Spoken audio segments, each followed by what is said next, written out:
सबों को पुनः जोहार। हम आए हैं रचनात्मक लेखन कार्यशाला में डॉक्टर रामदयाल मुंडा कल्याण शोध संस्थान, जिसको ट्राइबल रिसर्च इंस्टीट्यूट यानी TRI के नाम से जाना जाता है। तो हम यहाँ पर किस तरह की कार्यशाला हो रही है हम उनको जानते हैं, और कुछ हम आप लोगों को वीडियो के माध्यम से संग्रहालय या कार्यशाला किस प्रकार से हुई उसकी थोड़ी सी आपको जानकारी देने का प्रयास करता हूँ। तो यहाँ रचनात्मक लेखन कार्यशाला 7 दिवसीय, जहाँ 27 जनवरी से 2 फरवरी तक हुई है, और इसमें विभिन्न विधा के लोग यानी भारतीय साहित्य के विद्वान लोग बुलाई गई, और जिनमें हमें इतने अच्छी तरह से सिखाई गई साहित्यों को, निबंध, लेखन, फिल्म, चित्रण, अनुवाद इत्यादि को हमें बहुत ही सुदृढ़ तरीके से सिखाई गई है, जहां हमें यहाँ पर सीखने का अवसर मिला, लाभान्वित हुए, और इसके लिए हम TRI को भी हार्दिक धन्यवाद देते हैं। तो आइए हम इन वीडियो के माध्यम से आप लोगों को इस TRI यानी ट्राइबल रिसर्च इंस्टीट्यूट के बारे में आप लोगों को कुछ साझा करता हूँ।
ये सिर्फ छत्तीसगढ़ की लड़ाई नहीं है, सिर्फ हसदेव की लड़ाई नहीं है, बल्कि आप झारखंड के कई जंगलों पे हमले हैं, आप उड़ीसा के कई जगहों में हमले हैं, तो इस पर एक स्ट्रॉन्ग नो बोलना बनता है हम लोगों का। और इसके लिए मतलब इस तरह के आयोजन, एक दूसरे से संवाद की स्थितियों का बनना, ये बहुत जरूरी है।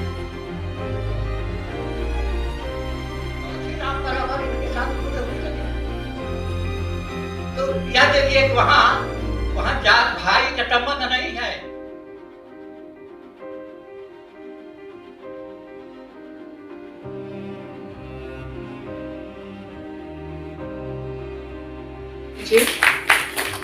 धनंजय नेब्रम जी जमताड़ा में जन्मे हैं और जमशेदपुर के संताली बुक से ये किताब आ रही है हमारे बीच में।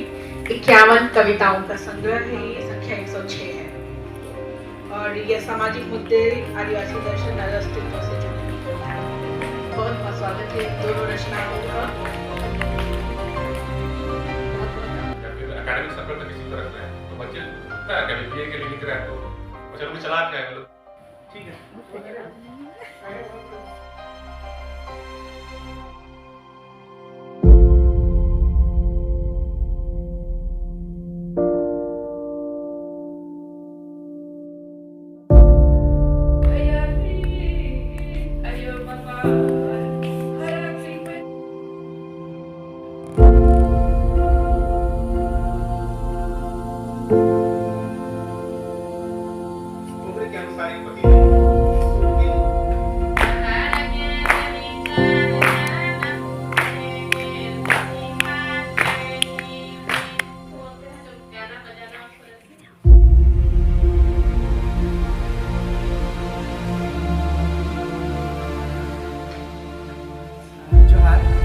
मेरा नाम विकी है और मैं झारखंड का ही निवासी हूँ और टीआरआई से बहुत लंबे समय से तो नहीं जुड़ा, लेकिन फ़िलहाल में जुड़ने का मौका मिला अखबारों के माध्यम से। ये जो दूसरी जो है रचनात्मक लेखन कार्यशाला जो चल रही है 27 से लेकर 2 फरवरी तक, यानी 27 जनवरी से लेकर 2 फरवरी तक, वो अखबारों से पता चला और ऐसा लगा कि हाँ एक हमारे साथ बहुत बड़ा खुशी का मौका आने वाला है, खुशी का पल आने वाला है और उनके लिए फ़ायदेमंद है ये जिनके हृदय में साहित्य बसता हो, जिनके हृदय में साहित्य बसता हो, लेकिन उस हृदय का जो सोता है, जो थोड़ा मिट्टी से दबा हुआ है, तो उन्हीं सोते को जगाने के लिए कि कैसे हम अपने साहित्य को प्रतिस्फूर्तित करें। अच्छा, ये आप इस बार पहली बार आए हैं या फिर द्वितीय बार? ये पिछले बार जो हुआ था तो किसी कारणवश मैं नहीं आ पाया था, लेकिन इस बार द्वितीय बार में मैं पहली बार हूँ। और आप कौन सा ट्राइब से बिलोंग करते हैं? जी, मैं उरांव जनजाति से बिलोंग करता हूँ, जो झारखंड के लोहरदगा क्षेत्र का रचनात्मक लेखन कार्यशाला है जो सप्ताहभर का है, 27 से 2 तारीख का है, तो उनमें आपको क्या क्या सीखने को मिल रहा है? तो इससे पहले अपना परिचय बता दीजिए। उनको फिर से जोहार, हिंदी जोहार। मेरा नाम सौरभ एक्का है, मैं लोहरदगा जिला से हूँ और ये कार्यशाला टीआरआई के द्वारा आयोजित की गई है। ये द्वितीय लेखन कार्यशाला हो रही है और इससे बहुत कुछ सीखने को मिल रहा है। खासकर हम आदिवासी जो लेखक हैं या नए लेखक उभरते हुए जो लेखक हैं या लिखने की चाह रखते हैं, ऐसे लोगों को एक अच्छा मौका और अवसर प्रदान टीआरआई कर रही है और हम बहुत कुछ सीख रहे हैं। इससे पहले वाले जो टीआरआई के द्वारा आयोजित की गई कार्यशाला थी, उसमें कविता, सौंदर्य के बारे में बहुत कुछ सीखने को मिला और इस बार हम इससे आगे बढ़कर उपन्यास और निबंध लेखन, कहानी लेखन की ओर इसके विषय वस्तु को समझ रहे हैं। तो सौरभ जी बताइए हमें कि पहला रचनात्मक लेखन कार्यशाला और द्वितीय रचनात्मक लेखन कार्यशाला में आपको क्या क्या सीखने को मिला और आपने क्या सीखा और क्या अपने ऊपर क्या बदलाव लाया?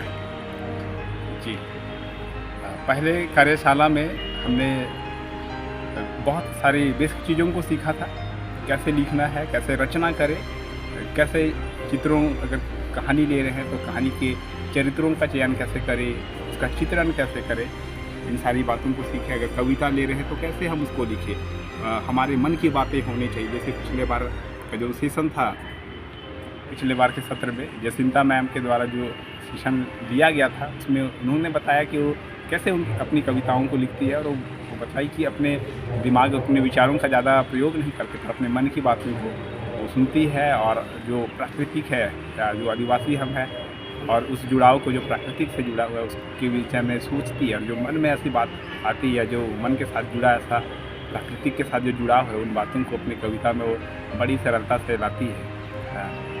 तो ये कुछ सीखने को मिला था। और इस बार के सेशन में कहानियों के विषय में, कहानियों को कैसे लिखे, उसका स्ट्रक्चर क्या हो, उसका क्या क्या पात्र हो, और कैसे हम उन पात्रों को बढ़ा सकते हैं, इस विषय में हम सीख रहे हैं। और इसका व्यक्तिगत जीवन में भी बहुत ज़्यादा प्रभाव हो रहा है। लिखने की शैली और वाचन, बहुत सारी चीज़ों में अपने बातों को व्यक्त करने के तरीक़ों को सीख रहे हैं, कैसे बोलना है, कैसे लिखना है, इन सारी चीज़ों को सीखने का अच्छा अवसर मिल रहा है।